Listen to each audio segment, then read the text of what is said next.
I want to discuss, if I can, moral absolutes, because a moral absolute is something that will is a sort of law or maxim that will be true for every action. Now, what I'm saying when I talk about moral absolute, I'm referring to Kant here. I'm referring to Kantian ethics. And to be honest, I'm sort of, I really, really love this whole theory of the categorical imperative, and I like moral absolutes. But I guess I'm moving in a different direction. I'm moving in a direction towards virtue ethics, but I just want to talk about for a little bit. There being metaphysical moral absolutes in the world. Now, I guess what I want to just think about is, do we want to, first of all, if there are moral absolutes, do they come into conflict, and is it good for us to acknowledge such moral absolutes? Now, a couple moral absolutes that Kant held was that one should never lie. We should never lie, ever. The second one was that if we make a promise, we should not break it, ever. Now, I'm talking ever. Don't care what your situation is. Don't care what the specific situations are. It just matters. It just matters that you should adhere to this moral absolute. Now, I guess I want to give a few instances with this whole "don't lie" sort of thing. Now, let's say I got a pretty good example in class, in a environmental ethics class, where let's say Peaches, quit it. Let's say that you and your friend went out and to get some soda, possibly some beer, and you go towards the street, and then your friend goes across the street to go to the quick shop, get some beer, and you're just sitting there, talking to a friend possibly, or doing whatever else that you, for some reason, you wanted to stay on the other side of the street. A person comes, holding a butcher knife, has some blood on him, and he says, "Hey, where's your friend? Suppose your friend's Matt. Where's Matt?" Now, Peaches on my head.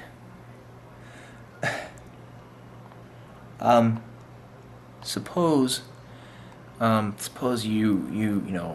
you're thinking, oh well, he probably wants to do something bad to me because he's saying angrily to you, "Where's Matt? Tell me where Matt is right now." Quite a pissed off sort of mood, and you're conflicted with a thing here. Is if you're Kantian and you feel like you want to adhere to these moral absolutes, such as never lie, what do you do here? Do you say, "Oh, Matt's over there getting some beer. He's over at the quick shop," and then the guy goes over there with his knife and stabs your friend Matt. Your best friend Matt is now dead. Because in that case that you didn't that you chose to not lie because of a moral absolute, your friend is dead. Or you could say Matt went to the dry cleaners 3 blocks away, and then the guy goes away with his knife and does whatever, and then you and Matt go away with your beer and do whatever else. Now, I think that there's a way to avoid this. You can say, you can just, either say nothing, act like you didn't hear him, which he might stab you, which is a problem, or you can say, "Matt's over there," and then go protect your friend Matt, punch the guy in the face, or, defend yourself and defend Matt. You could also say, Matt is on. You could also say something vague, like Matt is over there, and point vaguely to something, to a general area of where Matt is, even though he might not be in the exact place that you're pointing to. Those are all ways to not lie, but my question here is, do we really need to adhere to moral absolutes? Now, another example I want to give is I've given this example many times in a few of my ethics videos. What if somebody, gets a shitty haircut, comes up to you at work and say, "Hey, do you like my hair? I just got it cut and dyed." Now,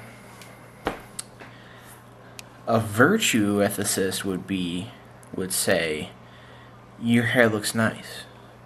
Just to make a person feel good, even though you think that their hair looks like shit. If you were adhering to this moral absolute of not lying, you would say, "I don't like your hair. You should not have gotten it that way. It looks shitty." You're gonna hurt that person's feelings. Doesn't matter, why they chose to get that. You're gonna hurt the person's feelings. So I guess, other than the whole murdering Matt example, there are conflicts with moral absolutes.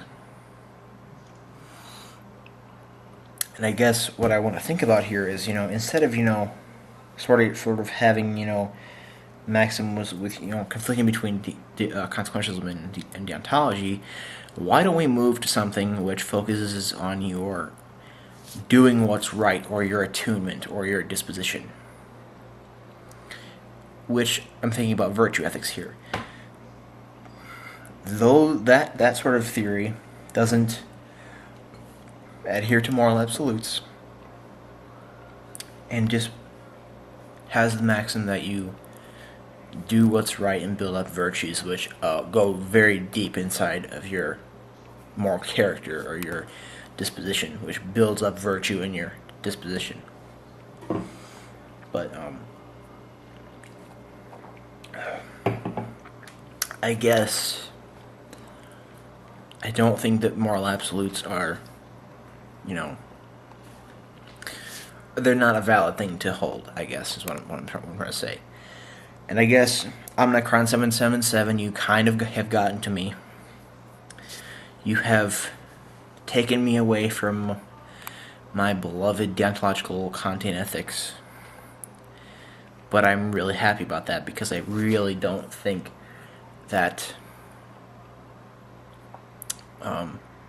going through the Kantian categorical imperative and going through moral absolutes and all that stuff, it's metaphysical ethics which leads you down the wrong paths many times. And I know you have not convinced me towards moral nihilism at all, but I'm just convinced more towards a non-metaphysical ethics, as Werner Marx says in Towards the Phenomenological Ethics, which he talks about a lot of things in there, which he's also sort of moving towards a virtue ethics. But I don't know. I want to talk about virtue ethics. I want to talk about non-metaphysical ethics, and and I guess here I might want to just make this the same video, talking about that, but I guess I won't. I'll go in a different video. But thank you for watching. And what do you think? Do you think that ethics should be metaphysical and holding moral absolutes and moral oughts, which are just up here, which whatever we're worrying about, things that we're all doing because of moral absolutes and duties, or should we act upon disposition and attunement and quality of character? So tell me what you think. I'm gonna make more videos on Werner Marx here and his non-metaphysical ethics and his virtue ethics and his ethos in the life world type of thing. Also about virtue ethics and some other things about that. But thank you.